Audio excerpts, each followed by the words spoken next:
Assalamualaikum warahmatullahi wabarakatuh. Bismillah, alhamdulillah, wala haula wala quwata illa billah. Alhamdulillah, pada kesempatan ini bisa berjumpa kembali dengan Ustadz dalam pembelajaran jarak jauh mata pelajaran IPA terpadu kelas 8. Anak-anakku sekalian, dalam pembelajaran pertemuan yang kedua ini, materi yang akan Ustadz sampaikan adalah terkait mengenai gaya dan hukum Newton, di mana materi ini memiliki tujuan, yaitu harapannya kalian mampu memahami, mengidentifikasi, dan mensyukuri konsep gaya dan juga hukum Newton ya pada lingkungan sekitar. Buku yang Ustadz gunakan di dalam hal ini adalah buku penerbit dari Erlangga, IPA Terpadu kelas 8. Baik anak-anakku sekalian, dalam materi gaya dan hukum Newton, yang kalian harus pahami adalah bahwa setiap manusia yang Allah ciptakan di muka bumi atau di dunia ini pasti melalui yang namanya suatu proses, perjalanan, dan tantangan hidup yang berbeda-beda. Ya, suatu proses tersebut dilalui dengan cara beraktivitas dan juga melakukan gerak dalam suatu kehidupan, ya. Sehingga dengan aktivitas tersebut harapannya manusia dapat melalui segala tantangan-tantangan, ujian-ujian yang diberikan oleh Allah kepada manusia. Kenapa? Karena ujian dan tantangan itu nanti yang akan kita tuai hasilnya, ya. Seperti halnya di dalam Al-Qur'an, Allah berfirman, A'udzubillahi minasyaitonirrajim, Bismillahirrahmanirrahim. La yukallifullahu nafsan illa wus'aha, laha ma kasabat wa 'alaiha maktasabat. Yang artinya Allah tidak membebani seseorang melainkan sesuai dengan kesanggupannya.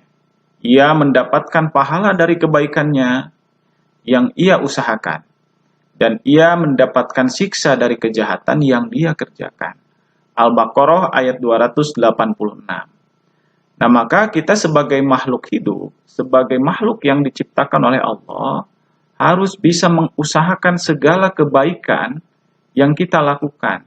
Sehingga kebaikan-kebaikan tersebut akan dibalas oleh Allah dengan pahala yang sebaik-baiknya. Baik, anak-anakku sekalian, di dalam materi ini yang pertama yang akan Ustadz sampaikan terkait mengenai gaya di lingkungan sekitar. Ya, seperti halnya yang telah Ustadz sampaikan pada pertemuan yang pertama terkait mengenai konsep gerak, di mana benda dikatakan bergerak ketika ada yang namanya perubahan dari titik acuan. Ya, tiga komponennya yang hubungannya dengan gerak, ada yang namanya jarak lintasan, kemudian juga ada waktu yang diperlukan, selanjutnya ada yang namanya percepatan. Ya, nah maka di sini semua yang bergerak membutuhkan yang namanya gaya untuk membuatnya bergerak, ya. Nah, contohnya misalkan ada orang yang sedang melompat, ya. Nah, ini olahraga apa ini ya? Ini biasa disebut dengan olahraga bungee jumping, olahraga ekstrim. Ya. Nah, kalau kita perhatikan yang namanya pengertian dari gaya, bahwa gaya merupakan tarikan atau dorongan. Ya. Gaya dapat mengubah bentuk, arah, dan kecepatan benda. Ya.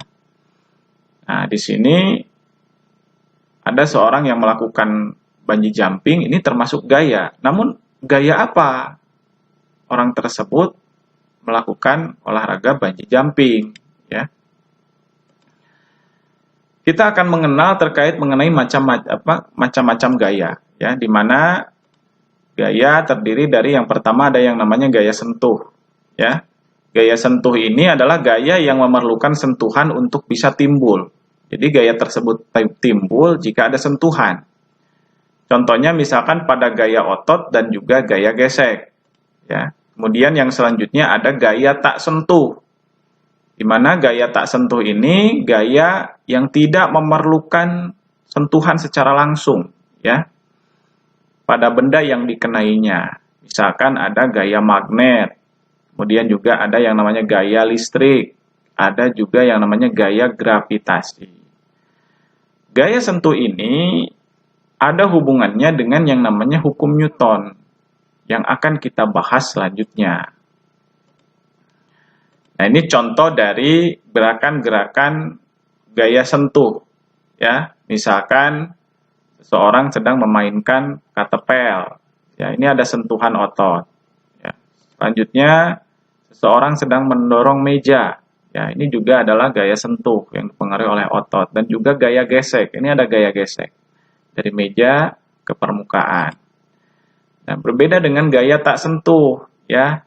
Gaya tak sentuh ini misalkan pada gaya magnet, ya. Magnet menarik, ya, besi, ya, atau benda-benda yang memang dapat ditarik oleh magnet. Kemudian juga ada yang namanya olahraga bungee jumping tadi yang telah ditampilkan, ya. Ini termasuk ke dalam gaya gravitasi. Baik anak-anakku sekalian, menginjak yang pertama yaitu terkait mengenai hukum Newton. Ya.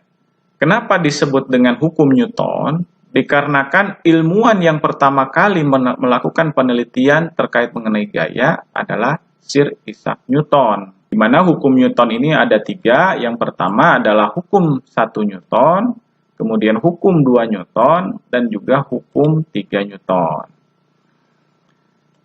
Anak-anakku sekalian, pembahasan yang pertama adalah terkait mengenai hukum 1 Newton.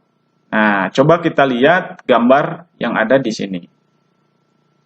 Apakah yang akan terjadi kepada kita ketika kita tidak memakai sabuk pengaman? Ya, yang pertama di dalam mobil, kemudian juga, nah ini adalah roller coaster. Ya, apa yang akan terjadi? Coba kita lihat. Pada hukum Newton, benda memiliki kecenderungan untuk tetap mempertahankan keadaan diam. Ini pada hukum Newton. Atau geraknya dengan kecepatan tetap yang disebut dengan inersia. Atau biasa disebut dengan kelembaman benda. Nah, di sini coba kita lihat saat mobil melaju kencang, kemudian tiba-tiba direm, maka badanmu akan terdorong ke depan. Dalam hal ini, dikarenakan badanmu ingin mempertahankan geraknya ke depan, ya, gerakannya. Nah, sehingga terdoronglah ke depan.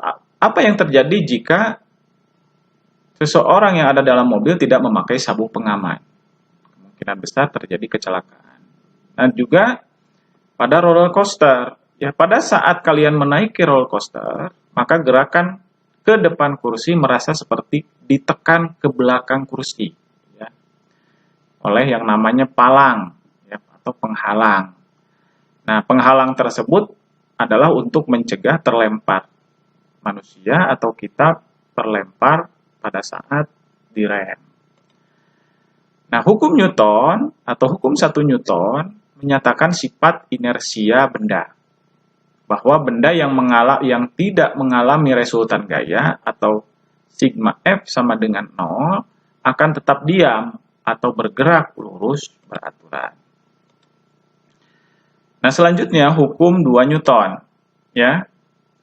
Kita coba amati ada 4 bola yang menggelinding pada bidang miring.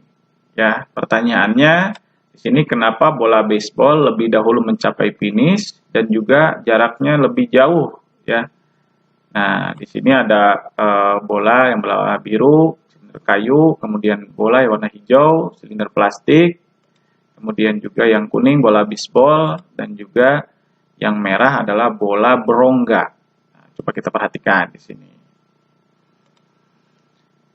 Hubungannya dengan hukum 2 Newton bahwa percepatan gerak sebuah benda berbanding lurus dengan gaya yang diberikan. Namun juga berbanding terbalik dengan masanya. Di sini ada secara matematis dirumuskan A sama dengan F dibagi M. Atau misalkan yang dicari adalah F, maka M dikali A. Di mana F adalah gaya Newton, kemudian juga A adalah percepatan meter per sekon, kemudian juga ada M, massa benda, yaitu kilogram. Nah, coba kita lihat kembali ke bola bisbol tersebut. Kenapa bola bisbol pertama mencapai finish, bahkan jaraknya lebih jauh, ya. Nah, terkadang massa yang lebih besar bisa memberikan keuntungan. Jika kita perhatikan, gravitasi menarik seluruh bola menuruni papan landai. Dan bila baseball terlebih dahulu mencapai garis finish, hal ini dikarenakan massa bola bisbol lebih besar ketimbang bola yang lainnya. Ya. Di mana hukum 2 Newton berhubungan dengan percepatan sebuah benda. Nah, di sini ada soal, misalkan Adi menarik mobil-mobilan yang memiliki massa 0,5 kg dengan gaya 0,1 Newton pada lantai. Berapakah percepatannya? Di sini bahwa diketahui M 0,5 kg, F sama dengan 0,1 Newton. Berapa percepatannya?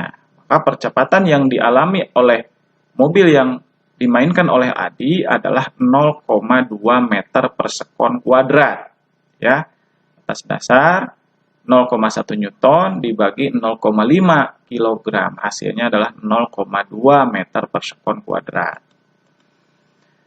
Nah, kemudian kita lihat anak-anakku sekalian terkait mengenai hukum 3 Newton. Nah, pernahkah kita berpikir kenapa roket meluncur ke angkasa? Ya, atau kenapa perenang dapat meluncur dengan cepat di permukaan air? Nah, coba kita lihat di sini ada roket, kemudian juga perenang bisa meluncur dengan cepat. Ya. Roket yang terdorong ke atas diakibatkan oleh semburan gas ke bawah. Nah, coba ada semburan ini ke bawah sehingga menghasilkan yang namanya luapan api. Semakin kuat semburan ke bawah, maka roket akan semakin cepat terdorong ke atas. Sama halnya dengan seorang perenang. Saat berenang, kita menarik lengan mengarungi air. Gerakan ini menyebabkan air terdorong ke belakang, sementara kita meluncur atau bergerak maju. Nah, roket dan perenang menggunakan prinsip hukum 3 Newton untuk bergerak. Hukum 3 Newton menyatakan bahwa ketika benda pertama mengerjakan gaya aksi atau F aksi pada benda kedua, maka benda kedua tersebut akan memberikan gaya atau F reaksi yang sama besar ke benda pertama. Namun berlawanan arah atau F aksi sama dengan F reaksi. Artinya, aksi sama dengan reaksi. Sebab akibat, hukum kausalitas. Ya, siapa yang menanam, dia yang menuai. Ya, dalam mahfuzat man yazro yahsud. Ya. Jadi, gaya aksi reaksi selalu bekerja pada dua benda yang berbeda dengan besar yang sama. Contohnya misalkan ada yang namanya di sini gurita, ya, gurita berenang, ya, dengan cara melakukan semburan air, ya, ke bawah. Namun tubuhnya ke depan. Termasuk juga burung. Burung mengepakkan sayapnya ke bawah, kemudian dan membuat tubuhnya terbang. Nah, kesimpulannya di sini gaya adalah tarikan atau dorongan. Gaya dapat mengubah bentuk, arah, dan kecepatan. Kemudian gaya dibedakan menjadi dua, yaitu gaya sentuh dan gaya tak sentuh. Gaya sentuh contohnya gaya otot dan juga gaya gesek. Sedangkan gaya tak sentuh, di sini gaya yang tak membutuhkan kontak langsung yang dikenainya. Misalkan gaya gravitasi, gaya listrik, ya. Dan juga ada gaya magnet. Kemudian juga yang pertama ada hukum Newton 1, menyatakan benda yang tidak mengalami resultan gaya sigma F sama dengan 0 akan tetap diam atau bergerak lurus beraturan. Kemudian hukum 2 Newton menyatakan percepatan gerak sebuah benda berbanding lurus dengan gaya yang diberikan, namun berbanding terbalik dengan massanya. Kemudian juga hukum 3 Newton menyatakan bahwa ketika benda pertama mengerjakan gaya atau F aksi pada benda kedua, maka benda kedua tersebut akan memberikan gaya F reaksi yang sama besar ke benda pertama, namun berlawanan arah, atau F aksi sama dengan F reaksi. Baik anak-anakku sekalian, pada gaya dan hukum Newton ini, setelah kalian mempelajari apa yang Ustadz sampaikan, di sini ada pertanyaan. Yang pertama adalah amati lingkungan sekitar di rumahmu. Sebutkan contoh gaya sentuh di lingkungan sekitar rumahmu. Praktekkan ya tentang hukum Newton 1, kemudian didokumentasikan. Kemudian juga praktekkan olehmu hukum Newton 2 dan didokumentasikan, termasuk hukum Newton 3 ya. Kemudian jelaskan penerapan hukum Newton pada kegiatan olahraga seperti basket, volleyball, dan juga sepak bola. Kirimkan jawaban kalian pada link PJJ di grup balik kelas. Baik anak-anakku sekalian yang Ustadz cintai dan Ustadz banggakan karena Allah Subhanahu wa Ta'ala, pesan Ustadz dalam pembelajaran kali ini adalah bergeraklah kalian karena Allah. Bekerjalah kalian karena Allah, belajar karena Allah. Niscaya Allah akan memberikan balasan atas usaha yang kita lakukan. Dalam Al-Quran, Bismillahirrahmanirrahim, wa qul i'malu fasarallahu amalakum wa rasuluhu wal mu'minun. Yang artinya, dan katakanlah bekerjalah kamu, maka Allah dan Rasulnya serta orang-orang mukmin akan melihat pekerjaanmu. Al-Quran Surat At-Taubah ayat 105. Baik, itu saja yang dapat Ustadz sampaikan. Tetap belajar di rumah dengan sebaik-baiknya. Jangan sampai ada yang terjerumus kepada maksiat. Kemudian tingkatkan ibadah kepada Allah Subhanahu wa Ta'ala. Itu saja yang dapat Ustadz sampaikan. Billahi fi sabil haq. Wassalamualaikum warahmatullahi wabarakatuh.